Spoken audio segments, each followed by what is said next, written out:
and neglected for many years and is now in dire need of repairs. Thanks to the efforts of local preservationists and a state assemblyman, the house is getting a new lease on life. The farmhouse on the campus of the College of New Jersey was built about 1713 by William Green, one of the earliest settler families of Ewing Township. Today, 15th District Assemblyman Reed Gussiora announced that he's introduced legislation to provide a $700,000 grant to the College of New Jersey to renovate the historic home. I think it's important to preserve history. If you look at Princeton University campus, Nassau Hall seems to be the centerpiece. It would be appropriate for a state university to have a farmhouse. A historic farmhouse dates back to the 1730s as their historic centerpiece. It had plenty of contribution to the Revolutionary War. The occupant served as a scout to General Washington. So I think it's important for us to preserve a piece of history, particularly in an educational institution where we could show students firsthand the architecture, the history of the area, and serve as a living tribute to our past. The farmhouse is the oldest brick structure in Mercer County, and it's been vacant for nearly 30 years.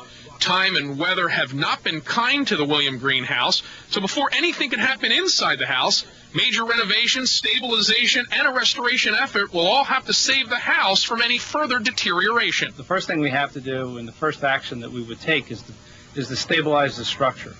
We put a new roof on it about 10 years ago, but we really would have to go in and actually start from the foundation and go from the bottom to the very top. That stabilizes the building, and the building would no longer be in its deteriorating state. The other half of it would really be to restore the interior. College officials and historic preservationists favor finding a use for the old farmhouse so that many people on and off campus can enjoy it. The restoration of the old Green farmhouse comes at an estimated cost of $1.2 million. But at any cost, preservationists say they're happy to get the news. Very good news for society. It's going to bring a lot more attention here, a lot more attention to the historic value of Ewing Township. Anytime we have an opportunity to restore a facility within the township, which has itself historical significance, is a great thing.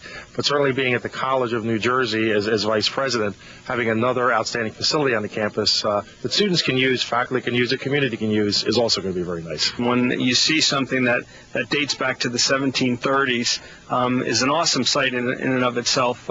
But the potential to teach children and students about history, and that they can come here and touch a place that has such historic significance in our country's history. With the $700,000 from the state, College of New Jersey will now be responsible for raising nearly $500,000.